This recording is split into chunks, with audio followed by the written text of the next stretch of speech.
Okay, we are recording. So good morning and welcome back to the Art of Self-Coaching.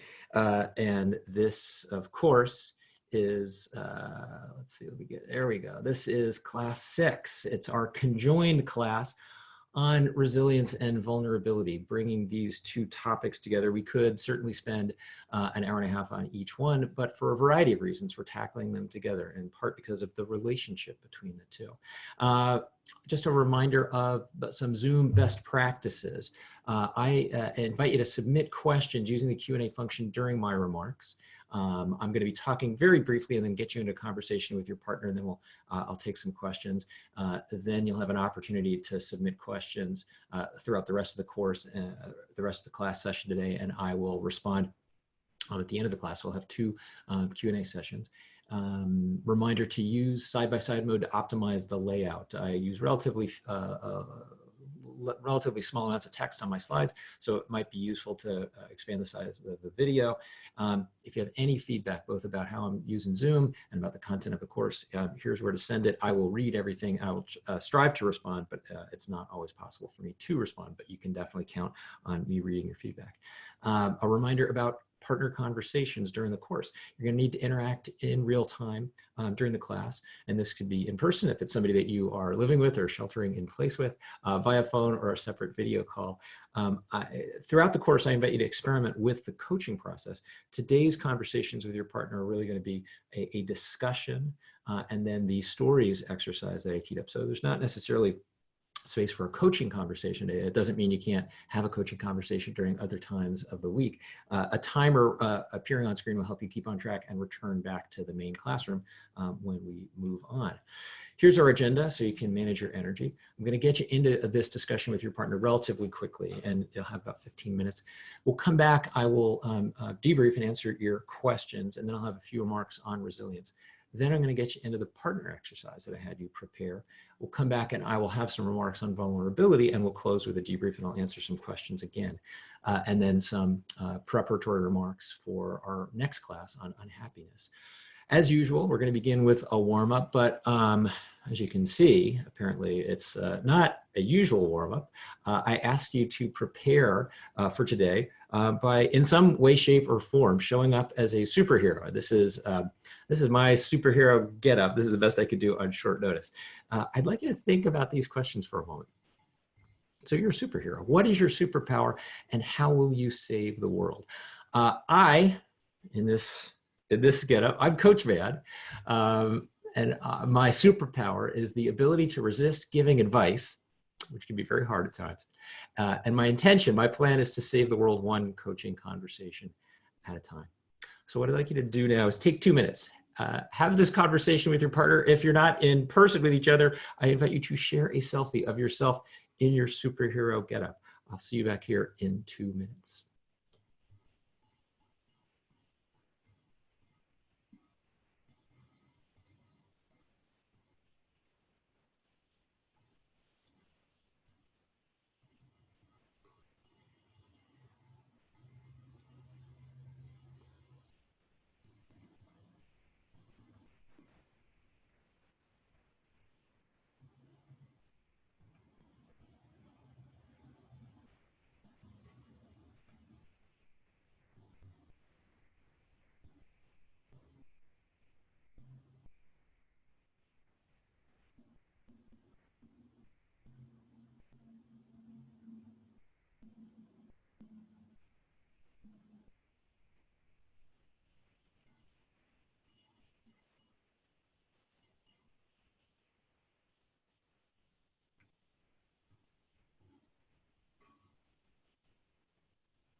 All right, welcome back. I hope you had a fruitful, brief conversation with your partner about your superhero, your superpower, and your plan to save the world. And it's worth stepping back and asking, why do that? Why invite you to have that conversation? Why show up looking like this? Well, there are always a variety of reasons. I always try to begin class with a warm up to get people thinking a little bit differently, to get some energy going. I also, in a class on resilience, I think it's useful to think about what are your strengths? What are your superpowers? And in a class on vulnerability, I think it's particularly important to help begin the process, to extend the process of establishing some psychological safety with each other. And that's both with you and your partner, and it's also here with me. And one way of doing that, especially from the perspective of a teacher or a leader, is to make ourselves a little bit ridiculous. I'm not going to conduct the entire class this way, but I think it is useful for you to see me in a occasionally mildly ridiculous light. It's also, I think, very important for students every time I'm teaching to recognize that I'm trying to show up in ways that indicate that I have my act together and I'm prepared to talk with you with some confidence about these topics. And I don't have my act together entirely. And I have a lot of open questions for myself about these topics, and I continue to working through them for myself. And that is a topic that I'm going to return to when we get into vulnerability in the second half of class. For now, though, I want to take a few minutes and tee up this conversation on resilience, and then we'll come back and I'll have a few remarks to add. Just bear in mind that this definition, the definition of resilience that we're using here, is much broader than the definition that we encountered of the term in Richard Davidson's Dimensions of Emotional Style model. There, he's talking simply about the speed of recovery from adverse experiences. And Karen Revich and Andrew Chate, and Karen Revich is still working on the topic of resilience. It's really the core of her career at the University of Pennsylvania. Their definition is much broader: the ability to adapt and persevere when things go awry. It's more consistent with the way we use resilience in common speech. Their research is most important and valuable to me for this specific reason. They break resilience down into a series of constituent components rather than viewing it as a monolithic quality or characteristic that we possess or lack. They say, no, resilience is a set of behaviors that we are inclined to employ or not under conditions of stress. Here are those behaviors. Here are those components of resilience. But as always, as I cannot remind you enough in this course, when you encounter any data on yourself as the result of a social science instrument, the map is not the territory. So it's important to bear in mind this assessment is not telling you anything about your aptitude or your proficiency in employing any of these behaviors. All it's assessing is your frequency of use and your perceived comfort level. How commonly do you go to these behaviors under stress, and how comfortable are you? So I ask you to consider this worksheet, to reflect on this data, to think about how you feel about it. And it does tend to evoke some feelings. To be faithful to the instrument, I reproduce the below average, average, and above average criteria, which a number of people find confounding or even triggering. To be told I'm below average in a given area that actually feels important and meaningful to me, it can be quite distressing. And it's important to kind of both acknowledge those sources of confusion or those emotional triggers, and also to be open to what they might tell us, especially if it's disconfirming or upsetting. I'd like you to think about how you might challenge yourself, and again, viewing this conversation as a precursor to the conversation that we'll have later, explicitly about vulnerability. Your ability to be a little bit more candid with each other in this conversation will be useful.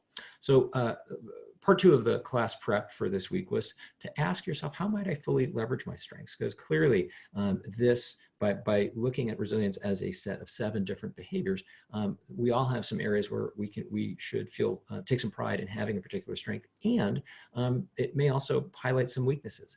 So I'd like you to take 12 minutes now, have a conversation with your partner. How might I fully leverage my strengths? How might I address my weaknesses? Don't feel like there's a need to have a coaching conversation here. Just take 12 minutes, talk about it thoroughly. I'll see you back here in 12 minutes.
Okay, welcome back. I hope you had a fruitful conversation. What I want to do now, because I know that there are often questions that come up that in response to this data and what to do with it. And before I move on to some remarks framing those, framing that data, I want to take a moment and just invite some questions.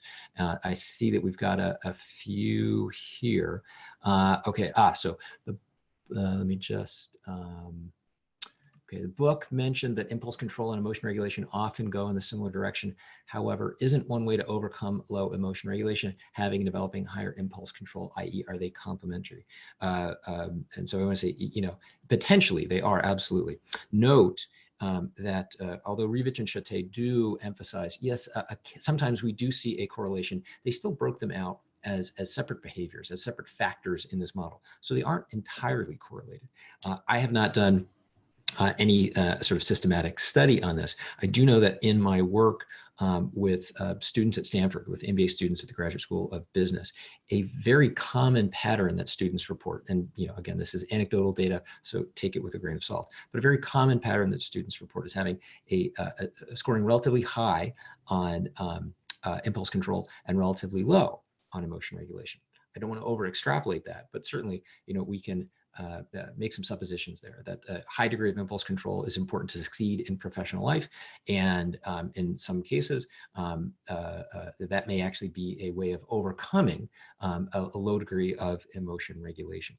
And, so the sort of the suggestion posed in the question here is, is that a coping strategy? If we are relatively low in emotion regulation, is developing a strong degree of impulse control a way of solving for that? Quite possibly. I'm not in a position, in the least, not being a research scientist, to say definitively. But I want to put an asterisk next to Rivich and Chate's comment there, simply because, again, I see anecdotal evidence every year when I have multiple students take this assessment and report just that pattern that I described. Should we question here, should we work on getting the ones below average to average or the average ones to above average? I think that's a very important and very subjective question. This will touch on a theme that will come up in our class on success. If you take a step back, I have consistently in a variety of places throughout this course talked about the possibility for change that is embedded in what is known as neuroplasticity, the fact that our brains remain capable of change and growth up to the end of life, which is actually counter to a lot of conventional wisdom about the idea of sort of brain development. And in our class on success, I'll draw on the work of the management thinker, Peter Drucker. So not a psychologist, not a neuroscientist, a management thinker, who encourages us to invest in strengths. And the question that often comes up in that context is, well, why invite us to invest in strengths when we've been talking about the possibility for change? And I think there the question is, what is the return on investment and what are the opportunity costs? In many cases, up to a certain point in life, throughout our education and throughout the formative stages of our career, investing in our weaknesses is going to yield a higher ROI, and there's a relatively low opportunity cost. And in my experience working with mid-career and late-stage leaders, that tends to change quite dramatically. That the opportunity cost of investing further in developing weaknesses is quite high, because we actually add more value. And this is Drucker's contention, which I ascribe to, because I also see it. I see evidence for it throughout my practice, that we add more value by doubling down and capitalizing on existing strengths and finding ways to compensate for weaknesses. As a leader, that often entails hiring people to complement our given strengths, our given weaknesses. So I'm not in the least suggesting that that we should fail to be aware of our weaknesses or stop investing in them, but rather be thoughtful. And as you look at this assessment, it might be particularly fruitful to say, well, where am I going to get the biggest bang for my buck if I'm investing in behavioral change? Maybe I'm going to actually get more out of it by taking what I'm already doing well and doing more of it. And of course, it's a very subjective question, important for you to answer individually. Let me come back here to the, okay. How would you explain the interplay between self-efficacy and reaching out, as in theory they could be somewhat opposites? So I think very important to recognize that Rivich and Chate are saying that, hey, these are all potential contributors to the resilient experience, and there's no one optimal profile. There's no one way to pursue it. And going back to what I just said, in some cases we may say, oh, I'm actually, I score relatively low on a particular behavior, and it's going to be, a challenge to address it or work at it successfully. So let me focus on what I'm doing well. Or conversely, you may say, oh, there's some really low-hanging fruit here. This is where the reaching out, and it's one reason why I find Rivich and Chate's model of resilience so useful as a precursor to a conversation about vulnerability. Reaching out is particularly important in this context for a number of reasons. If you go back to our class on emotion, one of the themes there was the value and the power of talking about emotion, talking about feelings. When we're in the grip of negative feelings, difficult feelings, particularly feelings that might make us vulnerable, feelings of embarrassment or regret or shame. If we can talk about those feelings, what we know from neuroscience research is that we're going to economically and efficiently disrupt the level of neural activity in regions of the brain associated with emotion. That's going to be faster than just stepping back and reflecting. It's going to be also a practice that we can step into and engage in when even in the midst of some difficult, stressful experiences. So for example, we're in an interaction, we're in a meeting, we're having a conversation, we're in a negotiation. Tensions are rising, we feel distressed, the other parties feel distressed as well. We don't have the ability in those circumstances to hit pause and to step back and say, well, I can't continue this conversation. We can at times, but we can't always. And occasionally the process must continue. If we can talk about what we're feeling, and if we can create a culture in that environment, in that setting in which it's okay to talk about having some distressed feelings. Wow, it feels like things are getting pretty tense here, or I can see that you're distressed, or I'm feeling a little frustrated, for example, some version of that. We can lower the ability, we can lower the impact of those negative emotional experiences on our ability to process information. And so I want you to think of that as a form of reaching out. So it's not to say that we are only looking to sort of pursue self-efficacy at the expense of reaching out. And if we feel like, hey, I can take care of this myself, I don't need other people, or the converse, but rather we're looking to figure out, how do I use these tools together? Let's see, I've got a few more minutes here. These criteria evoked thoughts about the Serenity Prayer. Different criteria of the test relate to different parts of the prayer. Encouraging me to stay on time here. And that's a reference to Reinhold Niebuhr's 1943 verse. Grant me actually, I'm blanking out in the moment. Grant me, there we go. Thank you, Alejandro. Grant me the serenity to accept the things I cannot change, the courage to change the things I can, and the wisdom to know the difference. Note the connection there with the importance of being able to step out of our immediate experience and even understand, hey, in the middle of a stressful, difficult, adverse experience, what do I have the ability to change? What do I have the ability to influence? It's where self-efficacy becomes important. And this is also very much related to a core concept in psychology known as explanatory style.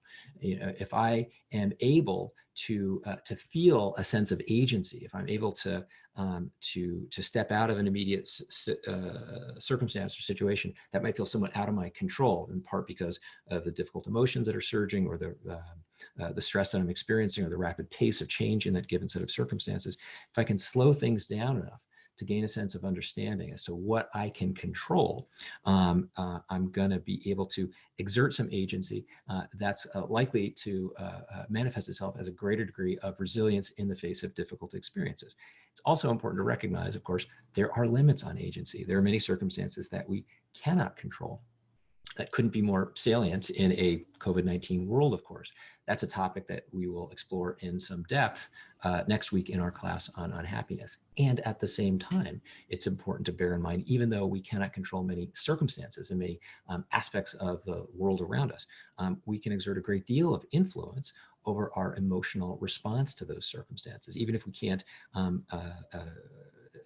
completely control them, going back to the distinction deriving from our class on emotion between emotion suppression, which we can do for short periods of time, but it tends to be counterproductive, and emotion regulation, which is quite necessary. So if we can step out of our immediate experience of in stressful circumstances and make a distinction between what we cannot control, circumstances that extend beyond our agency, and apply that agency to our emotional response, we're likely to be much more resilient in the face of adversity.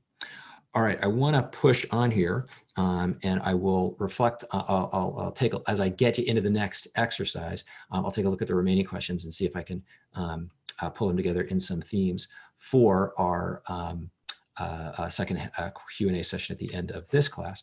But now I want to say a little bit and provide some additional framing about resilience. So Rivich and Chate talk about the fact that their work, it grows out of some surprising findings that children growing up and experiencing their formative years under very difficult circumstances exhibited a surprisingly wide range of resiliency in response to those difficulties. And I draw here on the work of Linda Graham is a fascinating woman, and her book, Bouncing Back, is one that I highly recommend, even though, given limitations of space, I don't have it on our syllabus. She is a therapist and a meditation teacher who's done an extensive study of the results from recent decades of neuroscience research and their implications for how we manage adversity. And she says suboptimal conditioning is the human condition, but must that be a permanent problem? No. We are all, even if we did not suffer through an adverse childhood in ways that might understandably have made it more difficult for us to step into resilient behaviors. There are many things that we can do to address that. It's important to acknowledge that particularly our childhood and life experiences, they matter a great deal with our ability to manifest resilient behaviors.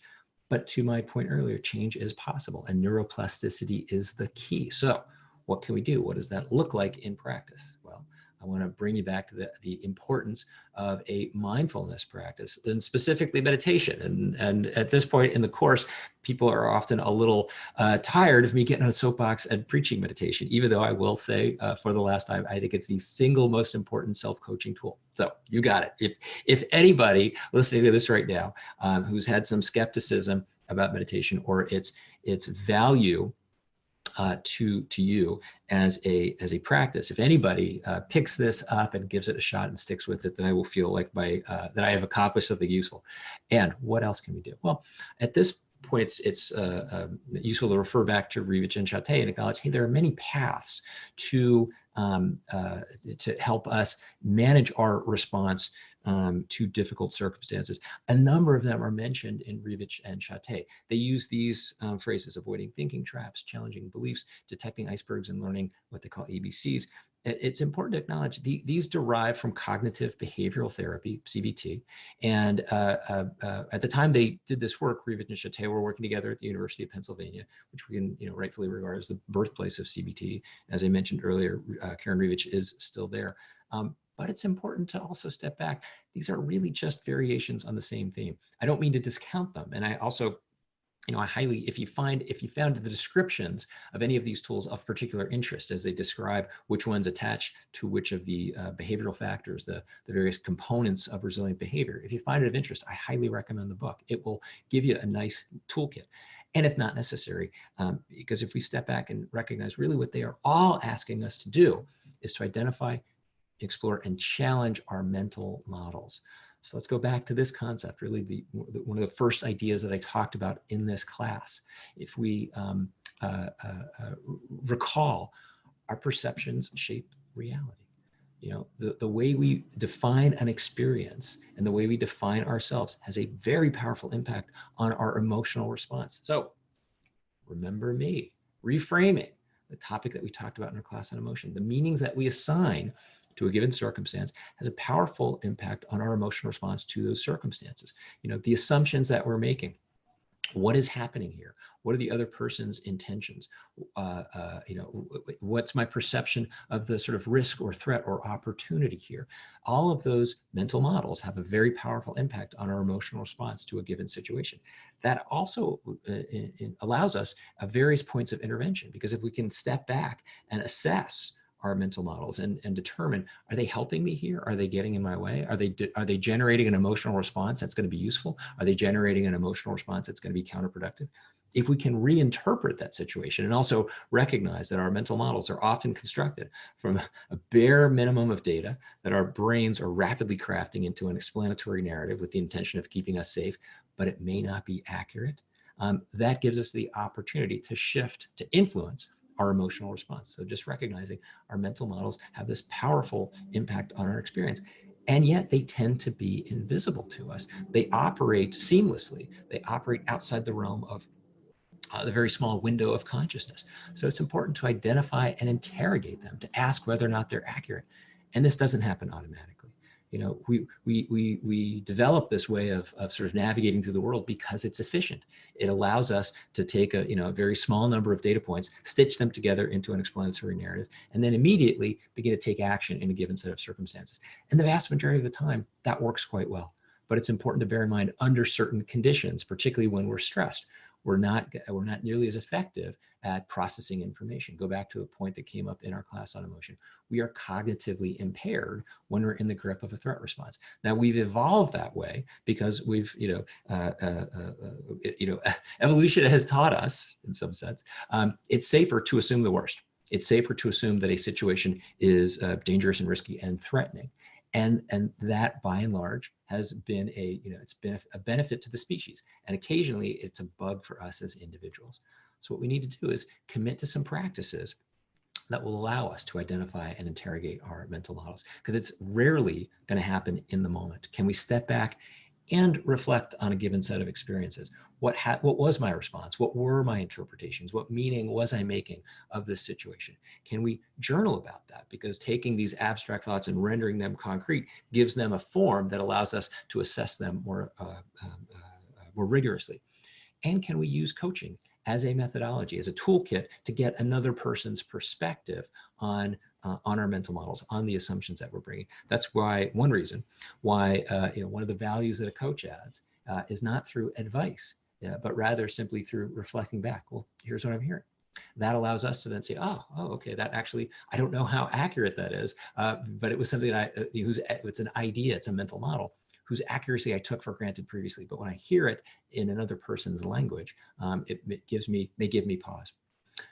Also, there is the ability to act in the moment, to assess our mental models, but that rests on a capacity. We've got to cultivate a greater capacity to regulate our emotion. And this is something that, again, very simple to understand, simple to think about. It's really, really hard to do under stress. And there's a set of practices, the sole cheesy acronym that I employ in this class, getting messy, committing to meditation or any other mindfulness practice, committing to getting regular physical exercise, committing to sleep hygiene, committing to getting both good quality and sufficient amounts of sleep, and committing to lowering the sources of chronic stress in our lives, allow us to build the capacity for emotion regulation in the moment, so that when we are in the grip of a threat response, we're better able to regulate those emotions. And of course, always bearing in mind that it doesn't mean suppress. It simply means regulate and manage. So we've got to invest in these habitual practices. And again, they won't happen spontaneously. I mean, these are all, I'm quite confident that for none of you, this is new news, that, meditation, exercise, a good night's sleep, less stress, that's not news to you, that's good for you.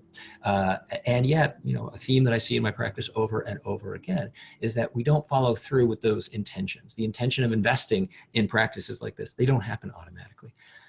And so my encouragement is to get started today, to not wait for some magical moment in your life when it's going to be easy to sort of do your best work in all of these domains. And going back to our class on change, to picking a small number of areas that you can break a kind of a large goal down into a specific activity, and cultivate a plan for some small steps along the way. And here's why I believe that's so important, because this is the work of a lifetime. It's not going to happen quickly. It's going to take time because of the changes that we're talking about, especially if you're talking about regulating your ability to control your impulses or regulate your emotions. Those are rooted in organic processes. You know, these are all manifestations of physiological events, and organic change happens quite slowly.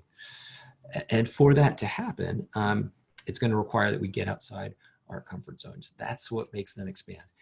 If we simply stay kind of comfortably rooted in territory that feels, quite safe, we are unlikely to grow nearly as much. It takes practice.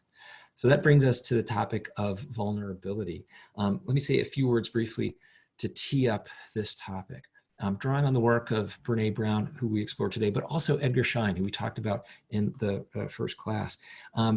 We could define the experience of shame and embarrassment as this sense of being unworthy or flawed in some way.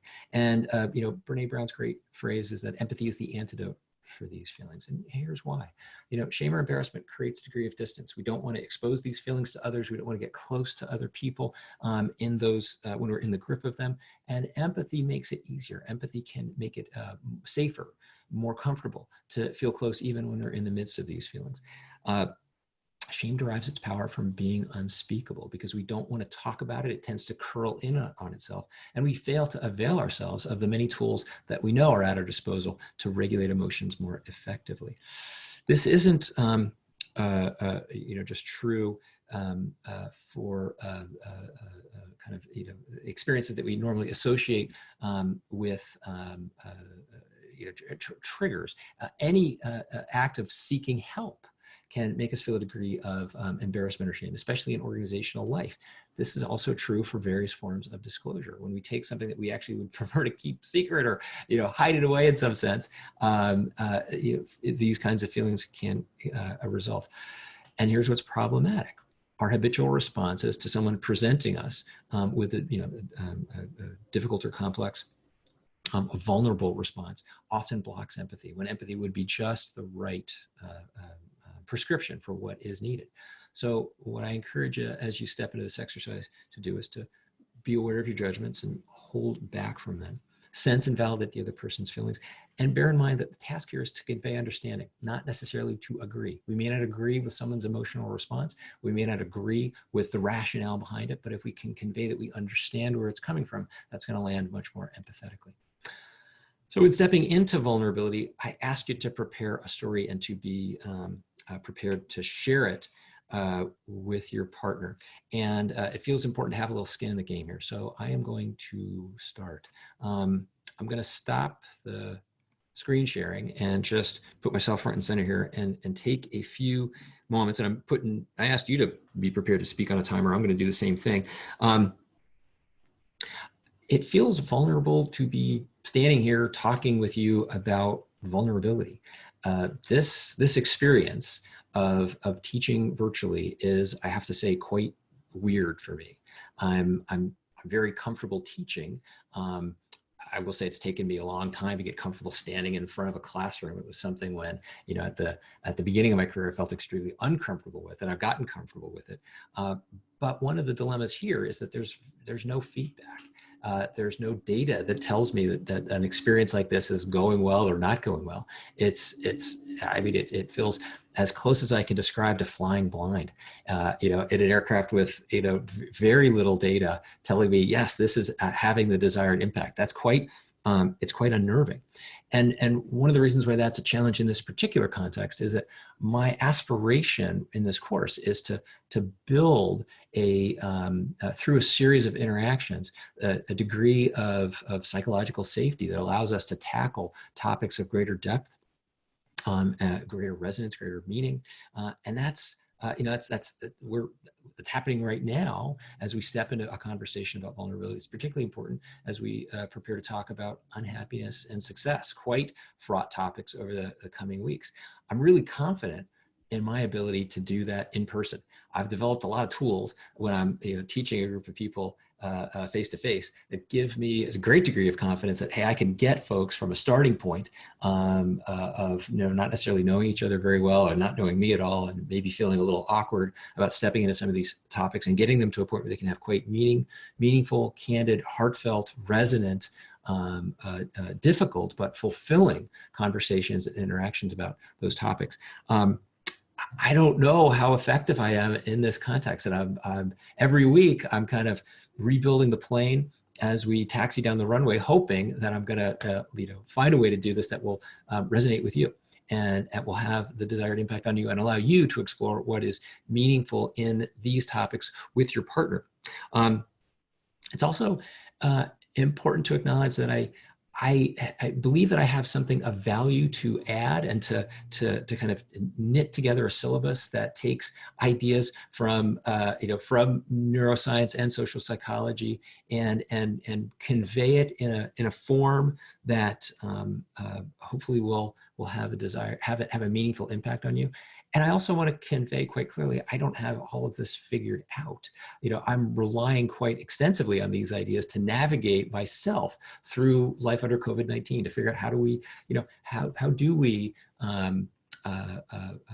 how do I muster the resilience to get through the challenges that I'm facing on a consistent basis. So I both want to convey, I do believe I have something of value to add, and by no means am I suggesting I have all of this shit figured out, because I'm still figuring it out for myself and trying to figure out how to put these ideas into practice in my own daily life. I want to acknowledge, and I've been very grateful. It's, going back to this idea that there's not a lot of feedback in this particular medium. I've been very grateful for folks who said, reached out in one way or another and said, hey, this is valuable. Like, I'm getting something useful out of this. That's quite reaffirming to hear.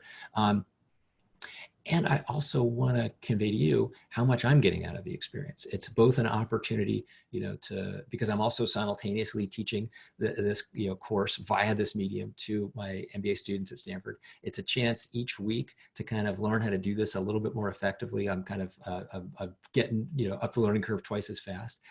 It's a chance to feel a sense of like I am making a meaningful contribution in some way, or I'm hoping that I am. And so I want to really acknowledge that this feels very much like a two-way experience. I've been very grateful to hear that it's been useful to you, and I want you to know how useful it is for me.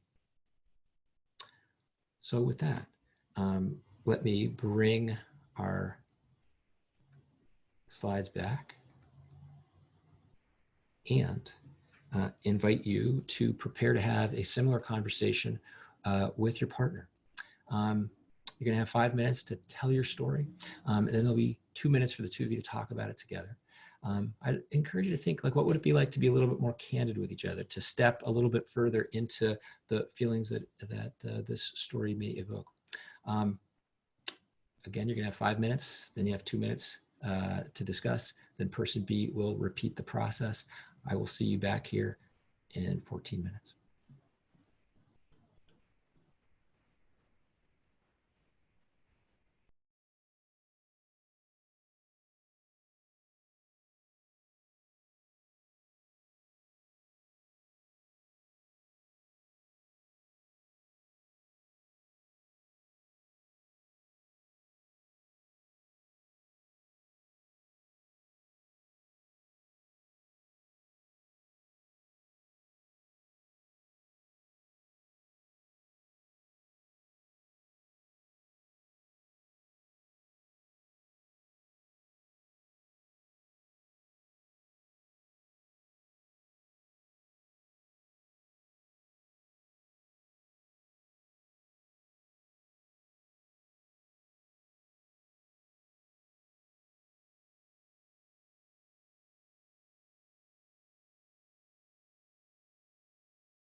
All right, welcome back.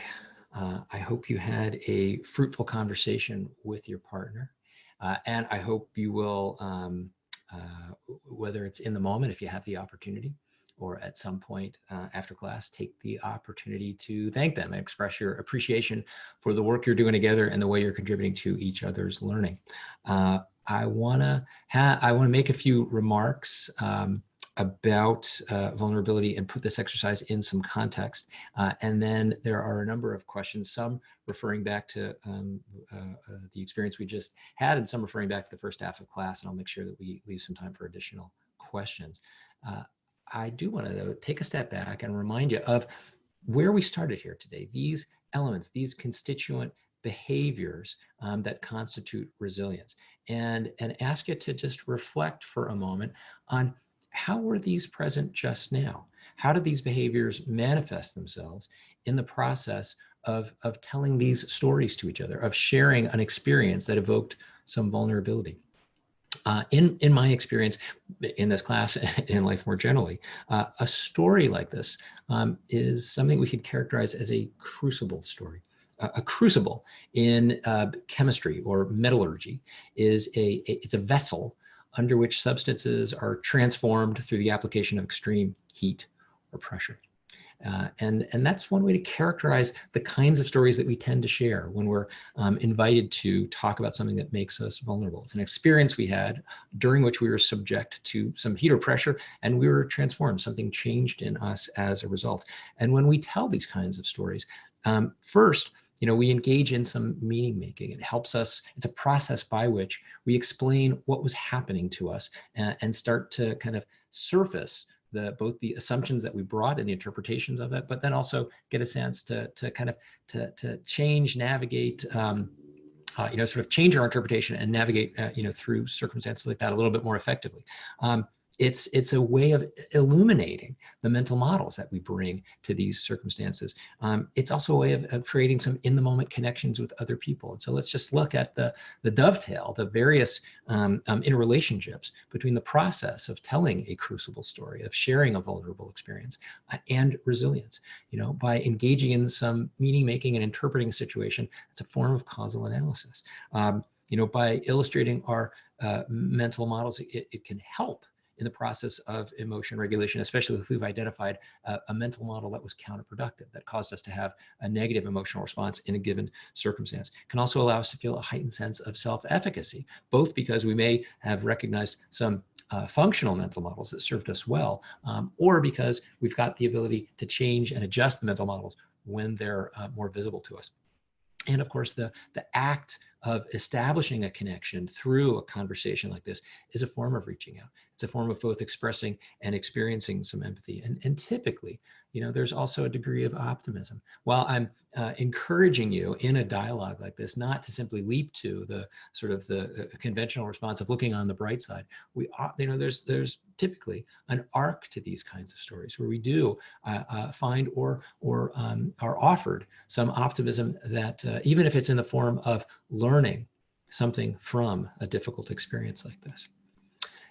In exploring people to talk about a vulnerable experience, a common response is often, well, I can do this in my personal life. I can do it with a partner like this, but I'm not going to do it in my professional life. I'm not going to do it in an organizational setting where I might be at risk. Okay, fair enough. Let me just explore that for a moment. I'm not naive, not in the least, about the fact that there are certain settings in which it is unsafe to make ourselves vulnerable. There are organizational contexts in which, if we make ourselves vulnerable, we will be punished. It will be unsafe around certain people. And a theme in my work is that, don't trust predators because, if you make yourself vulnerable, they will take advantage of it. That stipulated, that said, let's go back to, Brene Brown's very straightforward, very simple examples of vulnerability. It starts with, these are at the top of the list here: sharing an unpopular opinion, standing up for myself, asking for help, and saying no. Those are very common experiences in organizational life. Those are, I would suggest, it's necessary to be effective in professional life to be able to do these things. And yet they will often evoke a degree of vulnerability. If we find ourselves incapable or if we find our ability to do these things diminished because we feel like it's difficult or unsafe to be vulnerable, then we're going to be at a severe disadvantage here. So the key point is translating this principle, this underlying fundamental human principle of making ourselves vulnerable around difficult experiences, especially those that evoke a degree of embarrassment or shame. And being met with empathy and establishing both a degree of closeness between the two parties, as well as being better able to manage those difficult emotions. That's a core principle of human behavior and interactions. And it doesn't just translate into organizational life without our ability to take into account the surrounding culture. We have to take this principle and translate it. We have to take this principle and figure out, well, what does it look like in this particular culture? What does it look like in my organization or in my industry? What does it look like in this particular relationship? What does vulnerability look like in my family, in various settings where, you know, we might feel like expressions of vulnerability are unwelcome, or we might be taking advantage of as a result.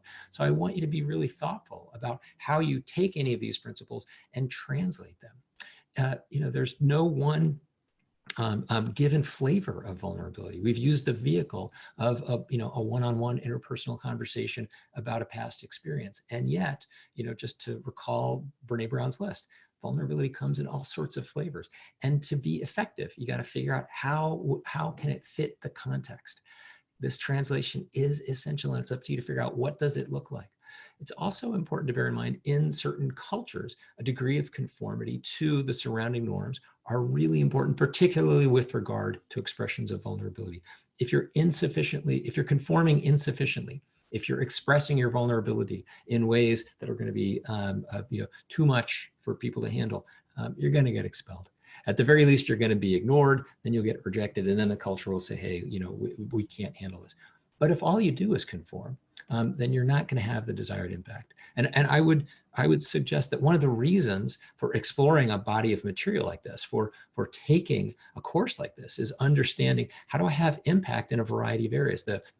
You know, the going back to a core theme in this course, self-coaching is social. That's not only so that we can sort of leverage the support of other people in managing ourselves a little bit more effectively. It's also so that we can use what we're learning about managing ourselves more effectively to have the desired impact on the people around us, particularly in professional lives. Now, much of what we're exploring in this course has an impact or is relevant to our personal lives, but I'm an executive coach. I mean, I'm interested in this because of its potential for impact in the professional domain.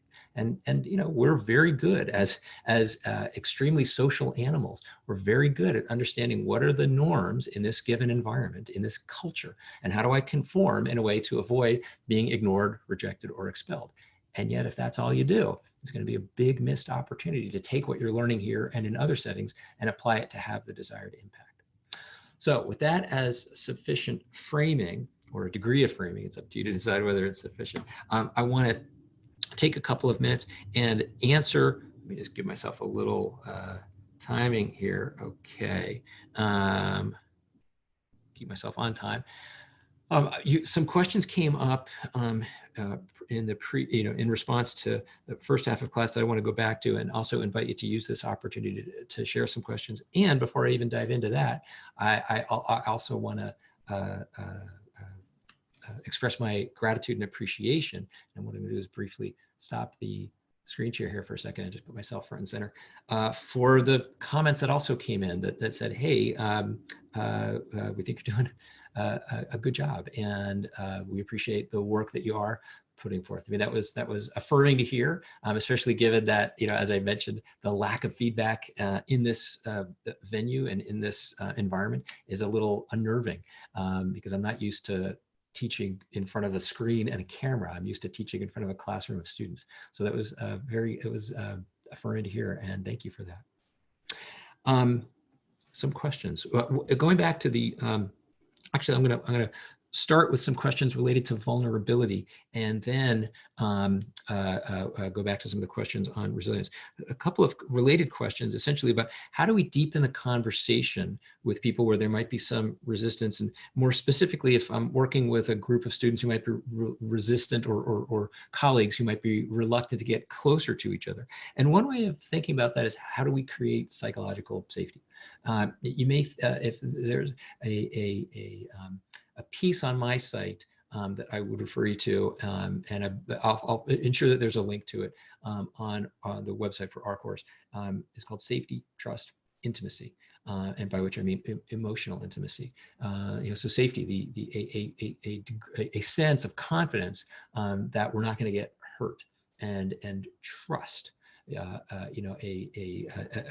degree of confidence that we mean what we say, and we say what we mean in a given interaction and in a relationship. And intimacy, the ability to make the private public, to take what I'm thinking and share it with you, to take our one-on-one conversation and have it more openly in a group, increasing degrees of intimacy, taking that private and making it public.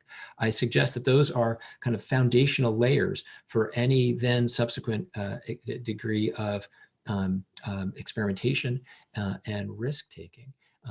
And vulnerability, that we're not going to make ourselves vulnerable unless we find that there's been a degree of safety, trust, and intimacy established.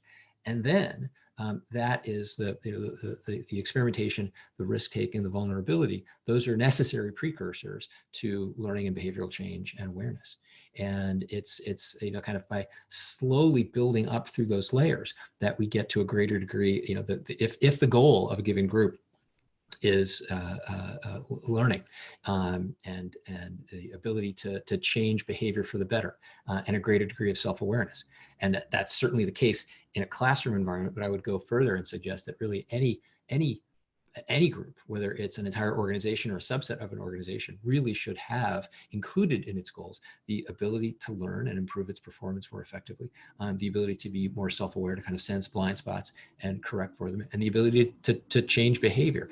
And all of that's going to ultimately rest on a foundation of safety, trust, and intimacy. Well, how are those established? How do we get to a place where we can take some experience, be a little bit more vulnerable? First, I would emphasize the importance of taking some time. We're in our course here, we're talking about resilience and vulnerability in week 6, and we're going to talk about unhappiness in week 7, and then we're going to talk about success in week 8. Much bigger, more fraught topics. We've worked more slowly through a series of kind of cognitive topics that have a lot of complexity to them, but are a little bit less personal, maybe a little bit less emotionally triggering. And now we're stepping into topics that necessarily, by virtue of being personal, entail or run the risk of a degree of emotional triggering. So we've taken some time to get there. I've invited you to participate in warm-ups, to make yourself a little silly in the context of a course like this, to not take everything so seriously, to be able to kind of just loosen up with each other. That's at least in my experience, it's easier to do in person. And I've got a lot of sort of tools and techniques for doing that. And I'm figuring out how to do it online. I'm getting better at it. And I would encourage you to then also think, well, okay, how do we create an environment which people can feel a little bit looser with each other? I also, I don't think you can't push people into being more vulnerable with each other. You can't push people into being more candid or disclosing. You can only invite people. Now, you can create a nudge in the form of some conditions that also kind of exert a pull. There's a reason why I've invited you to conduct this class with a partner.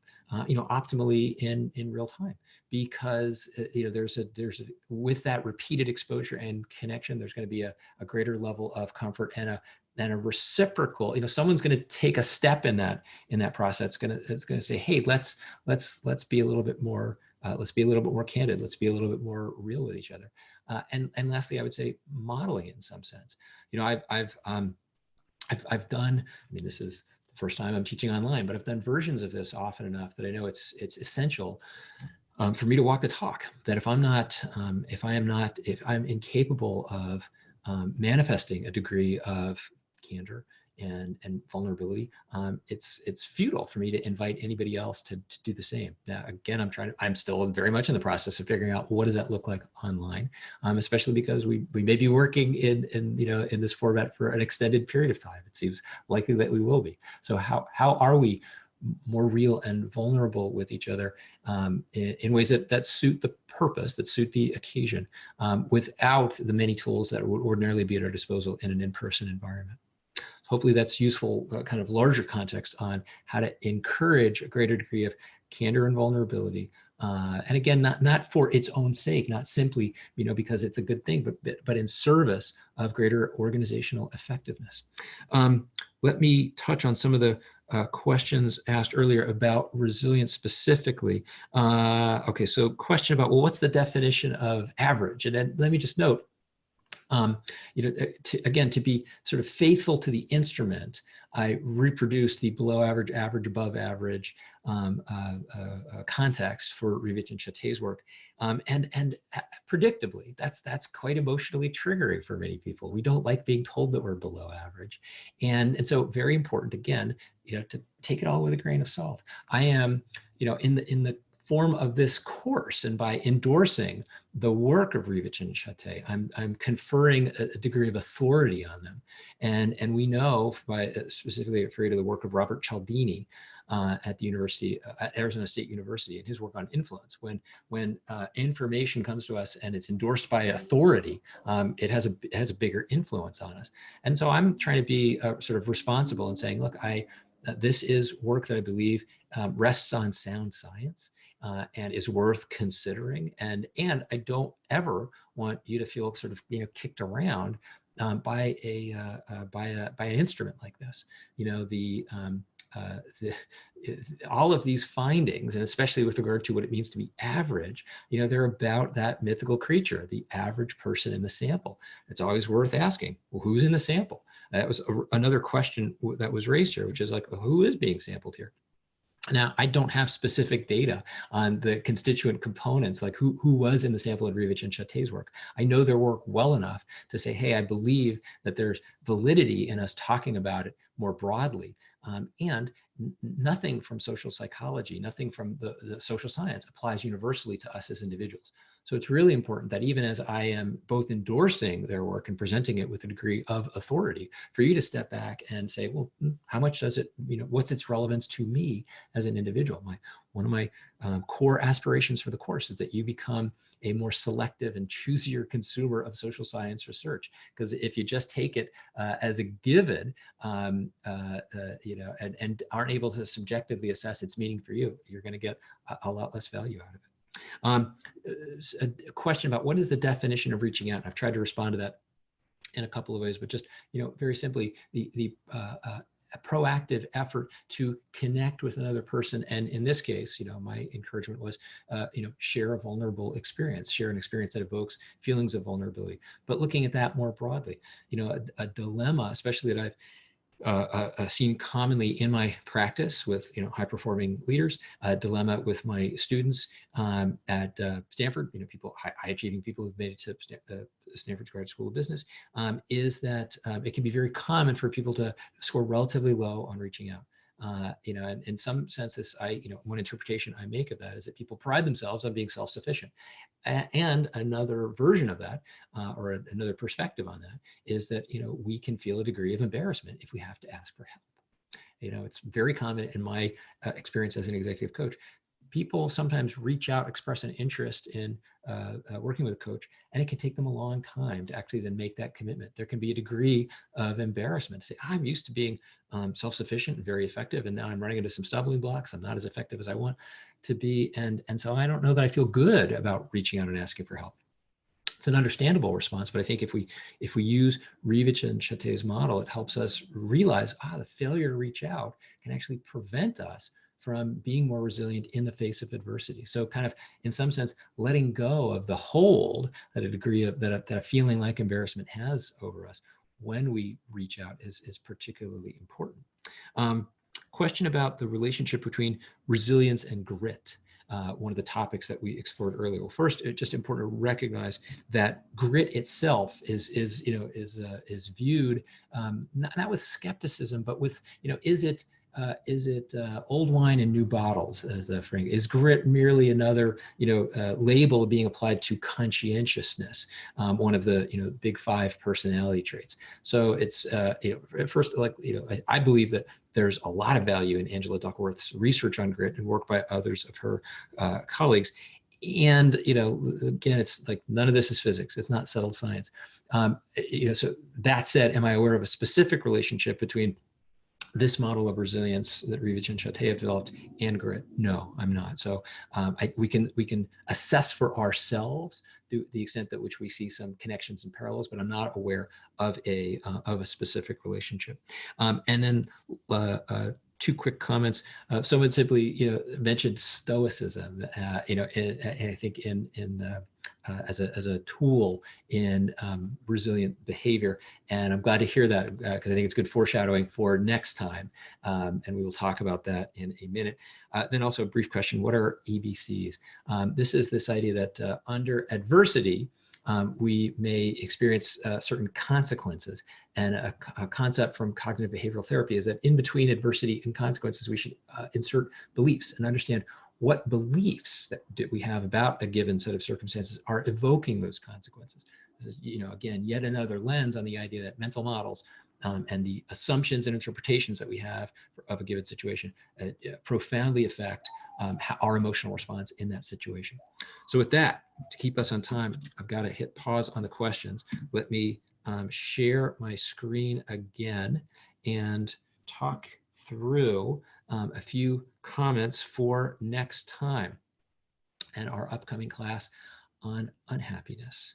So we're now leaving the world of social science behind and stepping into some very subjective points of view. We're going to talk about Stoicism, drawing on an overview provided by Oliver Burkeman, a British journalist working in the United States. We're also going to explore Buddhist thought, drawing on the work of Pema Chodron, an American Buddhist nun who runs an abbey in Nova Scotia. And we're going to draw on the work of Viktor Frankl and the sort of the school of psychological thought that he called logotherapy. Frankl was an eminent Austrian psychiatrist and a Holocaust survivor. Now, I don't expect all of these to resonate equally with you. So I'd like you to think, well, which ideas here are most meaningful to me? Again, these are very subjective points of view. We're leaving the world of social science behind.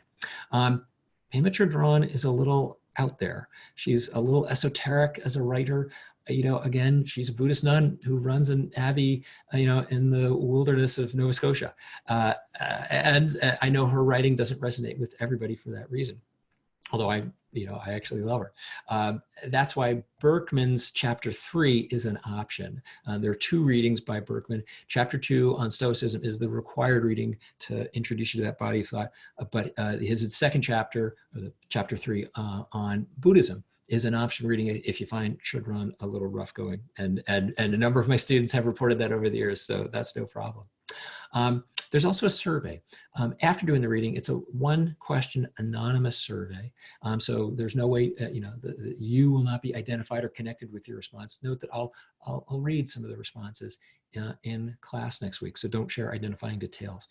Just share a source of happiness that comes to mind for you after you've read the reading. Lastly, of course, video and slides will be posted on my site by this evening. It's 11:29. Once again, I've kept my promise to finish on time. Thank you for being here with me again for another week. And thank you again for the comments and the affirmations. Really appreciate it and go a long way. It's been very, very enjoyable and meaningful for me to be here with you over the last 6 weeks. And I'm looking forward to 3 more.